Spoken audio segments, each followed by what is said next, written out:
ಮಲ್ಪೆ ಬಂದರಿನಿಂದ ಮೀನುಗಾರಿಕೆಗೆ ತೆರಳಿದ 7 ಮಂದಿ ಮೀನುಗಾರರು ಕಣ್ಮರೆಯಾಗಿ 24 ದಿನಗಳು ಕಳೆದಿವೆ. ಶೋಧ ಕಾರ್ಯ ಅವಿರತವಾಗಿ ನಡೆಯುತ್ತಿದ್ದರೂ ಯಾವುದೇ ಸುಳಿವು ಸಿಕ್ಕಿಲ್ಲ. ಇದರಿಂದ ಆಕ್ರೋಶಗೊಂಡ ಮೀನುಗಾರರು ಉಡುಪಿಯಲ್ಲಿ ಬೃಹತ್ ಪ್ರತಿಭಟನೆ ನಡೆಸಿದ್ರು. ಸಂಸದೆ ಶೋಭಾ ಕರಂದ್ಲಾಜೆ ಸೇರಿದಂತೆ ಹಲವಾರು ಸಂಘ ಸಂಸ್ಥೆಗಳ ಮುಖಂಡರು ಭಾಗಿಯಾಗಿದ್ರು. ಸುಮಾರು 1 ಗಂಟೆಗೂ ಅಧಿಕ ರಸ್ತೆ ತಡೆ ಉಂಟಾಗಿತ್ತು.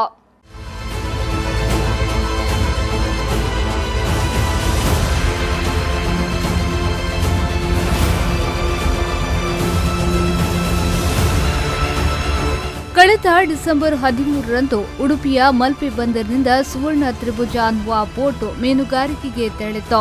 ಅದರಲ್ಲಿದ್ದ 7 ಜನ ಮೀನುಗಾರರು ಮತ್ತು ಬೋಟ್ ಡಿಸೆಂಬರ್ 15ರಿಂದ ಸಂಪರ್ಕ ಕಳೆದುಕೊಂಡಿತ್ತು. ಪ್ರಾಕೃತಿಕ ತೊಂದರೆ ಅಥವಾ ಕಡಲ್ಗಳ್ಳರ ಕೆಲಸ ಅಂತ ಮೊದಲು ಸುಮ್ಮನಿದ್ದ ಮೀನುಗಾರರಿಗೆ ಆತಂಕ ಆರಂಭವಾಯಿತು.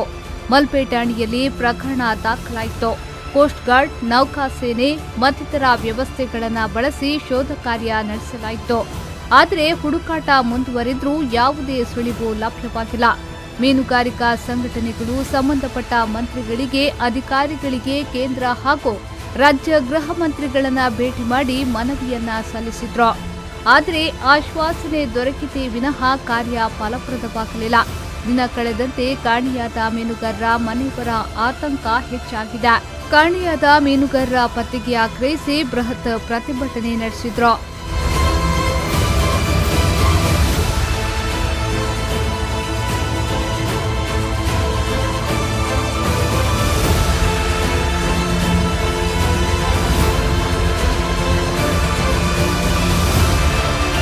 ಸಂಸದೆ ಶೋಭಾ ಸೇರಿದಂತೆ ಅನೇಕ ನಾಯಕರು ಭಾಗಿಯಾಗಿದ್ರು.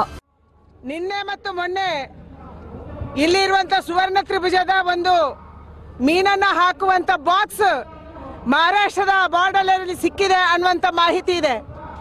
ಇದು ನಮ್ಮದೇ ಅನ್ನುವಂಥದ್ದನ್ನು ಕೂಡ ಆ ದೋಣಿಯಲ್ಲಿ ನಾಪತ್ತೆ ಆಗಿದ್ದಂತ ಸಹೋದರ ಪತ್ತೆ ಹಚ್ಚಿದ್ದಾರೆ. ಅಂದ್ರೆ ಆ ಮೀನುಗಾರರು ಎಲ್ಲೋದ್ರು, ಆ ದೋಣಿ ಎಲ್ಲೋಯ್ತು, ಇದನ್ನ ಸ್ಪಷ್ಟವಾಗಿ ತಿಳಿಯುವಂತ ಅನಿವಾರ್ಯತೆ ಮತ್ತು ಅಗತ್ಯತೆ ಇದೆ.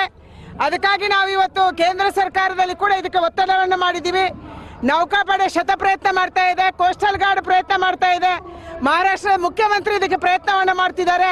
ಆದಷ್ಟು ಬೇಗನೆ ಈ ಒಂದು ಮೀನುಗಾರರು ನಮ್ಮ ಬಳಿ ಬರಬೇಕು, ಆ ದೋಣಿ ಏನಾಯ್ತು ಅನ್ನೋದು ಪತ್ತೆ ಆಗ್ಬೇಕು ಅನ್ನುವಂತ ಆಗ್ರಹ ನಮ್ದಿದೆ. ಈ ಆಗ್ರಹದ ಜೊತೆ ಕೇಂದ್ರ ಸರ್ಕಾರ ಸದಾ ನಮ್ಮ ಜೊತೆಗಿದೆ. ಮಲ್ಪೆ ಬಂದರಿನ ಇತಿಹಾಸದಲ್ಲಿ ಬೋಟ್ ಅಥವಾ ಮೀನುಗಾರರು ಇಷ್ಟು ದಿನ ಕಣ್ಮರೆಯಾದ ದಾಖಲೆ ಇಲ್ಲ. ಸುವರ್ಣ ತ್ರಿಭುಜ ಬೋಟ್ ಮಾಲಕ ಸ್ವತಃ ಬೋಟ್ ನಡೆಸುತ್ತಿದ್ರು. ಅವರ ಜೊತೆ ಕಾರವಾರದ ಮೀನುಗಾರರು ತೆರಳಿದ್ರು. 24 ದಿನಗಳಿಂದ ಮನೆ ಮಕ್ಕಳನ್ನ ಕಾಣದೆ ಹೆತ್ತವರು ಕಂಗಾಲಾಗಿದ್ದಾರೆ.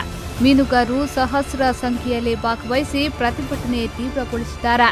ಸಮುದ್ರದಲ್ಲಿ ಬದುಕುವಂತ, ಸಮುದ್ರದಲ್ಲಿ ಜೀವ ಕಟ್ಟುವಂತಹ ತಮ್ಮ ಸಂಘರ್ಷಗಳು ಕೂಡ ಒಂದು ಸಂಘರ್ಷ ಅಂತ ಹೇಳ್ತಾ, ನಿಮ್ಮೆಲ್ಲರ ಭಾವನೆಗಳಿಗೆ, ನಿಮ್ಮೆಲ್ಲರ ಆಶಯಗಳಿಗೆ ನಾವಿದ್ದೇವೆ, ನಿಮ್ಮ ಆಶಯಗಳಿಗೆ ನಾವಿದ್ದೇವೆ ಅನ್ನುವಂತ ಮಾತನ್ನ ಹೇಳ್ತಾ 7 ಜೀವಗಳನ್ನ ಹುಡುಕಿ ತರುವಂತ ಕೆಲಸವನ್ನ ನಾವು ಮಾಡ್ತೇವೆ.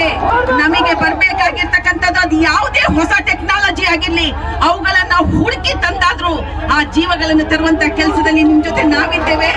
ನಮಸ್ಕಾರ. ಇನ್ನು 3 ದಿನಗಳಲ್ಲಿ ಮೀನುಗಾರರು ಪತ್ತೆಯಾಗದಿದ್ದಲ್ಲಿ ಉಗ್ರ ಹೋರಾಟ ನಡೆಸುವುದಾಗಿ ಪ್ರತಿಭಟನಾಕಾರರು ಎಚ್ಚರಿಸಿದ್ದಾರೆ. ಮಧ್ಯೆ ಇನ್ನೊಂದು ಆತಂಕ ಕೂಡ ಎದುರಾಗಿದೆ. ಮೀನುಗಾರಿಕೆಗೆ ತೆರಳಿದ್ದ ಇಲ್ಲಿನ ಬೋಟ್ಗಳನ್ನ ಪಾಕಿಸ್ತಾನಿಯರು ಅಪಹರಿಸಿರುವ ಸಾಧ್ಯತೆ ಇದೆ ಎಂಬ ಶಂಕೆ ವ್ಯಕ್ತವಾಗಿದೆ. ಆದರೆ ಯಾವುದೇ ಸುಳಿವು ಲಭ್ಯವಾಗದಿರುವುದು ಎಲ್ಲರಲ್ಲೂ ಆತಂಕ ಮೂಡಿಸಿದೆ.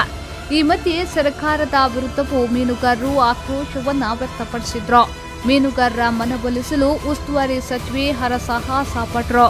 ಬಳಿಕ ಮೀನುಗಾರರು ಸಚಿವರಿಗೆ ಮನವಿಯನ್ನ ಸಲ್ಲಿಸಿದ್ರು. ಮೀನುಗಾರರ ಆ ಶಕ್ತಿ ಏನಂತ ತೋರಿಸಿಕೊಡ್ಬೇಕು. ಮೀನುಗಾರರನ್ನು ಯಾಕೆ ಪ್ರತಿಭಟನೆಯಲ್ಲಿ ಭಾಗವಹಿಸಿದ ಎಲ್ಲರಿಗೂ ಮೀನುಗಾರರನ್ನು ಯಾಕೆ ಸರ್ಕಾರ ಕಡೆಗಣಿಸ್ತಾ ಇದೆ, ಇದನ್ನು ಕೇಳಬೇಕೆನ್ನುವ ದೃಷ್ಟಿಯಿಂದ ಇವತ್ತು ನಾವು ಒಂದು ಪ್ರತಿಭಟನೆಯನ್ನು ಹಮ್ಮಿಕೊಂಡಿದ್ದೇವೆ. ಇದಕ್ಕೆ ಸರ್ಕಾರ ಸ್ಪಂದಿಸಿ ನಮ್ಮ ಮನೆಯನ್ನು ಸ್ವೀಕಾರ ಮಾಡಿದ್ದಾರೆ. ಇನ್ನು ಉನ್ನತ ಮಟ್ಟದಲ್ಲಿ ತನಿಖೆಯನ್ನು ಮಾಡಿ ಮೀನುಗಾರರಿಗೆ ನ್ಯಾಯವನ್ನು ಒದಗಿಸಿಕೊಡುವಂತಹ ಇವತ್ತು ಸೂಚನೆಯನ್ನು ಕೊಟ್ಟಿದ್ದಾರೆ. ಅದಲ್ಲದೆ ಇನ್ನು ಬರುವ ದಿನಗಳಲ್ಲಿ ಕೂಡ ನಮ್ಮ ರಕ್ಷಣೆಯನ್ನು ಮಾಡಿಕೊಡ್ಬೇಕಂತೇಳಿ ಈ ಸಂದರ್ಭದಲ್ಲಿ ಸರ್ಕಾರಕ್ಕೆ ತಿಳಿಸ್ತಾ ಇದ್ದೇನೆ. ಕಣ್ಮರೆಯಾದ ಮೀನುಗಾರರ ಮನೆ ಮಂದಿ ಆತಂಕದಲ್ಲಿ ದಿನ ಕಳೆಯುತ್ತಿದ್ದಾರೆ. ಆಶ್ವಾಸನೆಗಳು ಮಾತಿನಲ್ಲಿ ಉಳಿಯದಿರಲಿ. ಕಾಣೆಯಾದ ಮೀನುಗಾರರು ಸುರಕ್ಷಿತವಾಗಿ ಮರಳಿ ಬರಲಿ ಎಂಬುದೇ ಎಲ್ಲರ ಬಯಕೆ. ಪಲ್ಲವಿ ಸಂತೋಷ್, ವಿ4 ನ್ಯೂಸ್ 24/7 ಉಡುಪಿ.